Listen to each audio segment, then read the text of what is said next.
The Pacific Northwest, comprising Oregon, Washington, and Idaho, is home to about 15.2 million people as of 2025. Yet a staggering 73% of this entire population lives west of the Cascade Mountains, leaving enormous expanses of eastern territory virtually uninhabited. Eastern Oregon alone averages just one person per square mile, creating vast stretches where you can drive for hours without encountering a single town. These settlement patterns have remained remarkably stable over decades, resisting even major economic and technological shifts that might have redistributed population. What makes these eastern regions so persistently empty, and why does an ancient mountain range still determine where millions of Americans choose to live? The geographic divide that still shapes everything. The Cascade Range functions as North America's most effective population barrier, creating two distinct worlds separated by just a few hundred miles. This mountain chain stretches over 700 miles from Northern California through Washington, forming an ancient volcanic spine that rises abruptly from sea level to peaks exceeding 14,000 feet. Mount Rainier dominates the Washington landscape at 14,411 feet, while Oregon's Mount Hood reaches 11,249 feet, and dozens of other peaks create an almost impenetrable wall between east and west. The range didn't emerge overnight, but developed over millions of years through volcanic activity and tectonic forces that continue shaping the region today. West of the Cascades, moisture-laden Pacific air masses create the lush green environment most people associate with the Pacific Northwest. The Willamette Valley receives over 46 inches of annual precipitation, while Seattle averages 37 inches yearly. These western slopes capture incoming storms, supporting dense forests of Douglas fir, western hemlock, and cedar trees that tower over 200 feet tall. The landscape transforms into fertile valleys where major rivers like the Columbia and Willamette have deposited rich alluvial soils over thousands of years. Cross the mountain passes, and the environment changes dramatically within just 50 miles. Eastern Oregon receives less than 10 inches of annual precipitation in many areas, creating high desert conditions that stretch for hundreds of miles. Spokane, Washington, averages only 16 inches of yearly rainfall, while much of eastern Oregon and southern Idaho receive even less. The contrast becomes stark when you realize that the Willamette Valley receives nearly 5 times more precipitation than eastern Oregon's arid regions. This dramatic difference results from the rain-shadow effect, where mountains force air masses upward, cooling them and causing precipitation on the windward side while leaving the leeward side dry. The Cascades capture Pacific moisture so effectively that by the time air masses reach eastern areas, they've lost most of their water content. The result creates climate zones more different than those found between New York and Georgia, despite being separated by far shorter distances. Elevation changes compound these climate differences in ways that make eastern settlement challenging. While western valleys sit at comfortable elevations between sea level and 500 feet, much of eastern Oregon and Washington sits at elevations exceeding 2,000 feet, with many areas reaching 4,000 feet or higher. Higher elevations mean shorter growing seasons, more extreme temperature swings, and increased heating costs during winter months. The combination of altitude and aridity creates an environment that requires significant adaptation for comfortable human habitation. The Cascade Range restricts transportation corridors to just a handful of mountain passes, even with modern engineering capabilities. Interstate 84 follows the Columbia River Gorge, the only sea-level passage through the mountains, while Interstate 90 crosses Snoqualmie Pass at 3,022 feet elevation.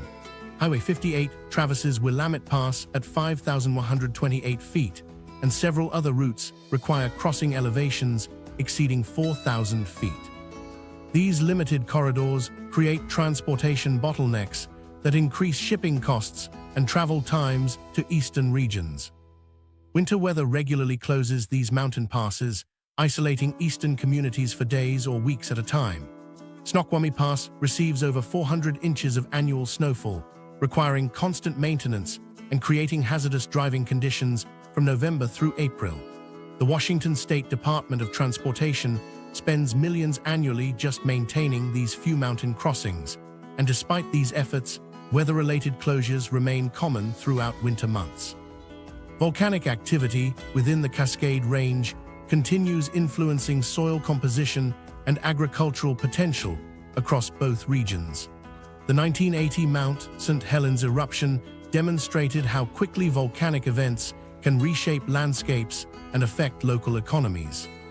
Volcanic soils on western slopes create exceptional growing conditions for crops like hazelnuts, berries, and wine grapes, while eastern volcanic soils often lack sufficient organic matter and water retention capabilities needed for diverse agriculture. The United States Geological Survey maintains constant surveillance of potentially active volcanoes within the range, recognizing that future eruptions could significantly impact transportation corridors and settlement patterns. Volcanic hazard maps show that pyroclastic flows and lahars could affect populated areas on both sides of the mountains, but western valleys face greater risks due to their proximity to major volcanic centers. Modern data reveals the stark reality of this geographic divide. The 2025 American Community Survey confirms that 11.1 million of the Pacific Northwest's 15.2 million residents live within 100 miles of the Pacific coast, while areas more than 200 miles inland support fewer than 500,000 people across thousands of square miles. Satellite imagery captures this concentration in stunning detail, showing bright clusters of nighttime lights around Seattle, Portland, and other western cities, while vast dark areas extend across eastern regions. Transportation modeling studies conducted in 2024 show that the geographic barriers created by the Cascade Range continue limiting development options for eastern regions. Even with improved highway systems and communication technology, the fundamental challenges of crossing mountain barriers while maintaining economic connections to major population centers remain unchanged. The ancient geological forces that created these mountains continue dictating settlement patterns, but the geographic divide tells only part of the story. Beyond mountains and climate, another fundamental resource shapes where people can actually build sustainable communities. Why water still determines where cities grow. Water access remains the single most important factor determining where cities can grow and sustain large populations. The answer becomes clear when examining how western rivers like the Columbia and Willamette continue supporting metropolitan areas with millions of residents, while eastern regions struggle with fundamental water limitations. The Columbia River alone carries an average flow of 265,000 cubic feet per second past Portland, providing abundant freshwater for municipal use, industrial operations, and agricultural irrigation throughout the western valleys. This massive river system originates in the Canadian Rockies and collects water from over 258,000 square miles of drainage area, creating a dependable water source that has supported human settlement for thousands of years. The Willamette River adds another 37,400 cubic feet per second of flow, draining the fertile western valleys that now support over 2.3 million residents in the Portland metropolitan area. These rivers created the alluvial soils that make western agriculture productive without extensive irrigation, while simultaneously providing the water resources necessary for urban growth. Seattle draws water from the Cedar River and Tolt River watersheds in the Cascade Mountains, systems that provide over 150 million gallons daily to support 1.4 million residents in the greater Seattle area. The consistent precipitation feeding these western watersheds ensures reliable water supplies even during dry years. Eastern regions face dramatically different water realities despite technological advances that theoretically make desert living more feasible. The Snake River provides the largest water source for eastern areas, but its flow varies significantly with seasonal snowmelt and precipitation patterns. Boise receives water from the Boise River system, which carries substantially less volume than western rivers and requires careful management to meet municipal needs for just 750,000 metropolitan residents. The Spokane River supports about 550,000 people in the Spokane metropolitan area, representing the practical upper limit for urban growth given available water resources in that watershed. Complex irrigation systems across eastern Washington, Oregon, and Idaho demonstrate both the possibilities and limitations of modern water management in arid regions. The Columbia Basin Project irrigates over 670,000 acres in central Washington through an elaborate network of canals, pumping stations, and reservoirs that cost billions to construct and maintain. This system requires massive amounts of energy to lift water from the Columbia River up to elevations exceeding 1,000 feet, making agricultural production economically viable, but highlighting the enormous costs of supporting large populations in water-scarce areas. The Grand Coulee Dam pumps water into Banks Lake, which then feeds the irrigation network through concrete-lined canals stretching over 300 miles across the Columbia Plateau. Operating this system consumes enough electricity annually to power a city of 200,000 residents, illustrating why extending similar infrastructure to support urban populations becomes prohibitively expensive. Eastern Oregon relies on the Umatilla River, John Day River, and numerous smaller streams that provide insufficient water for major metropolitan development without massive and costly infrastructure investments. Climate change has fundamentally altered water availability patterns across both regions since 2020, creating new challenges for eastern areas while maintaining western advantages. The Pacific Northwest has experienced hotter and drier conditions, leading to declining snowpack levels that affect river flows throughout the region. Cascade Mountains snowpack, which provides natural water storage for western rivers, decreased by an average of 23% between 2020 and 2025 compared to historical averages. Eastern areas dependent on Rocky Mountain snowpack have experienced even more severe reductions, with some watersheds showing 35% declines in annual snowmelt contributions. Reservoir levels across central and eastern Oregon and southern Idaho reached critically low levels during the 2021 and 2023 drought years, forcing agricultural water restrictions and highlighting the vulnerability of eastern water supplies. Lake Billy Chinook in central Oregon dropped to just 32% of capacity in 2021, while the Owyhee Reservoir in southeastern Oregon fell to 18% of normal levels. Western reservoirs also experienced low levels, but their larger capacity and more reliable inflow patterns allowed continued municipal water supplies without severe restrictions. The costs and limitations of transporting water to support large populations in arid eastern areas remain economically prohibitive despite modern engineering capabilities. Calculating the infrastructure needed to pipe water from the Columbia River to support a hypothetical eastern city of 500,000 residents reveals costs exceeding $15 billion for initial construction alone. Annual operating costs would include massive energy requirements for pumping water across hundreds of miles and thousands of feet of elevation gain. Water rights and availability continue functioning as the ultimate limiting factor for eastern expansion, regardless of other economic opportunities or technological advances. Western states follow the doctrine of prior appropriation for water rights, meaning older claims take priority during shortages. Most available water rights in eastern river systems were claimed decades ago for agricultural use, leaving little water legally available for new municipal development. Acquiring sufficient water rights for a new city of even 100,000 residents would require purchasing rights from existing agricultural users at costs that make development economically unviable.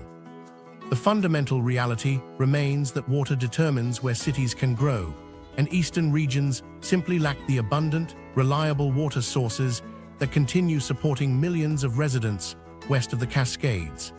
Yet even as these geographic and resource constraints persist, modern economic forces have emerged that might have been expected to reshape settlement patterns entirely. The tech boom that made everything worse. The technology industry's explosive growth has actually intensified these population disparities in ways few predicted. Amazon employs over 75,000 people in the Seattle metropolitan area alone, while Microsoft maintains its Redmond headquarters with approximately 60,000 local employees.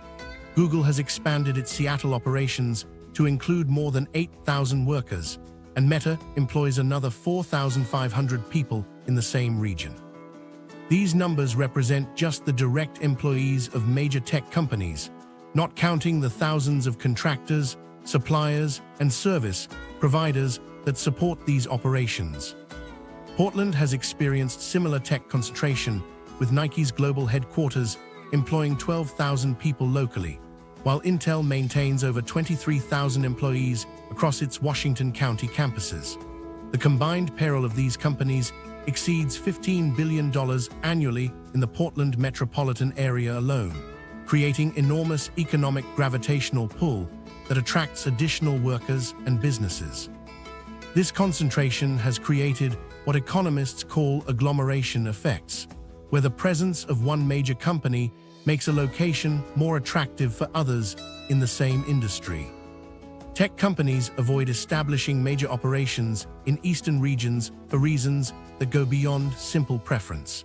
The infrastructure requirements for modern technology companies include fiber optic networks capable of handling massive data transfers, electrical grids with 99.9% uptime reliability, and proximity to major airports for frequent business travel.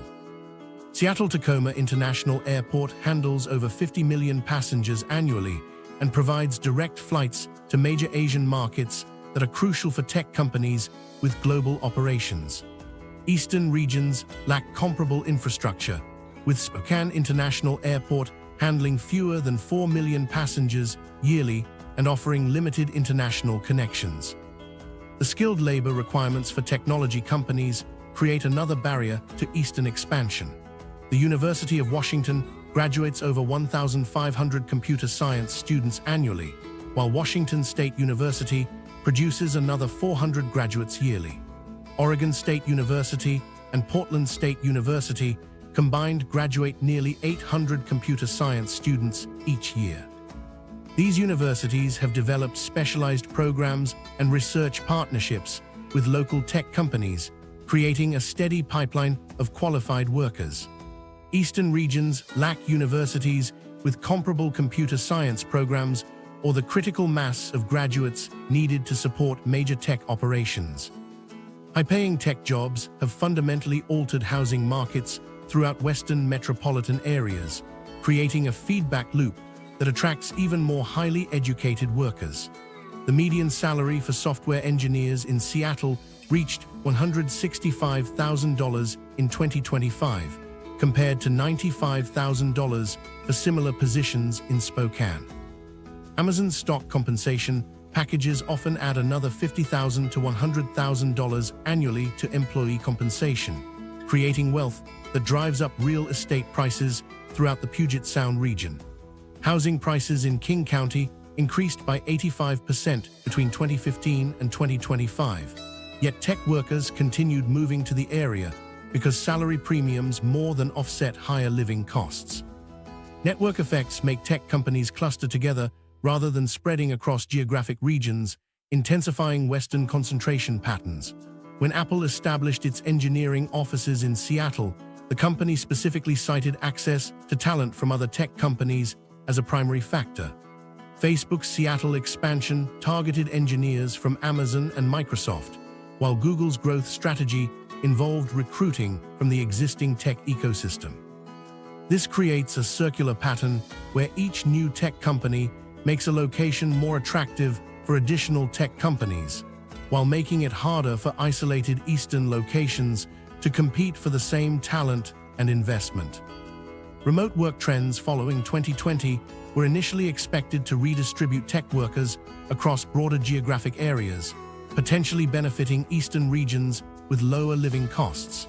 Survey data from major tech companies showed that 40% of employees expressed interest in relocating to less expensive areas if remote work became permanent. However, actual migration patterns tell a different story. Analysis of address changes among tech workers between 2020 and 2025 shows that 78% remained within 50 miles of their original locations, while only 12% moved to areas more than 200 miles from major tech centers. Tech workers who did relocate during the remote work period often returned to Western metropolitan areas within 2 to 3 years. Exit interviews and surveys conducted by major tech companies reveal that relocated workers missed career networking opportunities, professional development programs, and collaborative work environments available in established tech centers. Many companies began requiring hybrid work arrangements by 2023, effectively ending the fully remote work experiment and encouraging employees to return to major metropolitan areas. The digital divide between Western and Eastern regions has widened rather than narrowed despite increased attention to broadband infrastructure. Western metropolitan areas now have access to gigabit internet service with multiple provider options, while many Eastern communities still rely on DSL connections with speeds below 25 megabits per second. The Federal Communications Commission's 2025 broadband availability maps show that 94% of Western urban areas have access to high-speed internet, compared to just 67% of Eastern rural areas. Venture capital investment patterns reinforce these technological and geographic disparities. Pacific Northwest startups received $8.2 billion in venture capital funding during 2024, with 89% of investments going to companies located within 30 miles of Seattle or Portland. Eastern regions received less than $200 million in venture capital during the same period, despite having 27% of the region's total land area. The technology boom has essentially created a winner-take-all economy within the Pacific Northwest, where Western metropolitan areas capture the vast majority of high-value economic activity, while Eastern regions become increasingly isolated from the digital economy. Yet beyond these economic forces, environmental changes since 2020 have introduced entirely new factors that further complicate settlement patterns across the region. Climate change creates new barriers. Wildfire risks have transformed Eastern regions into genuine deterrents for new residential and commercial development. The 2020 wildfire season burned over 1.2 million acres across eastern Oregon and Washington, while the 2021 season consumed another 800,000 acres in the same regions. The bootleg fire in eastern Oregon alone burned 413,000 acres, making it the largest fire in the United States that year. These massive fires destroyed hundreds of homes and businesses, but more importantly demonstrated to potential residents and investors that eastern areas face ongoing risks that western regions largely avoid. Insurance companies have responded to increased wildfire activity by dramatically raising premiums or refusing to write policies in high-risk eastern areas. Homeowners' insurance rates in eastern Oregon counties increased by an average of 47% between 2020 and 2025, while similar properties in western valleys saw increases of only 12% during the same period. Some insurance companies have stopped writing new policies entirely in counties like Grant, Harney, and Lake in eastern Oregon, effectively making new construction economically unfeasible in these areas. The Pacific Northwest heat wave during summer 2021 brought unprecedented temperatures that killed over 600 people across the region, with eastern areas experiencing the most severe conditions. Pendleton, Oregon recorded temperatures of 119 degrees, while Spokane reached 109 degrees during the same heat event. These extreme temperatures exposed the vulnerability of eastern communities that lacked the infrastructure and cooling systems needed to protect residents during dangerous heat waves. Air conditioning usage patterns reveal how climate change has increased living costs in eastern regions, while western areas maintain more comfortable conditions. Eastern Washington households now spend an average of $340 more annually on cooling costs compared to 2015 levels, while Western Washington households increased cooling expenses by only $85 during the same period. The combination of higher temperatures and increased energy costs makes eastern living more expensive and less comfortable than in previous decades. Changing precipitation patterns have fundamentally affected agricultural viability across different zones, with eastern regions experiencing more severe impacts than western areas.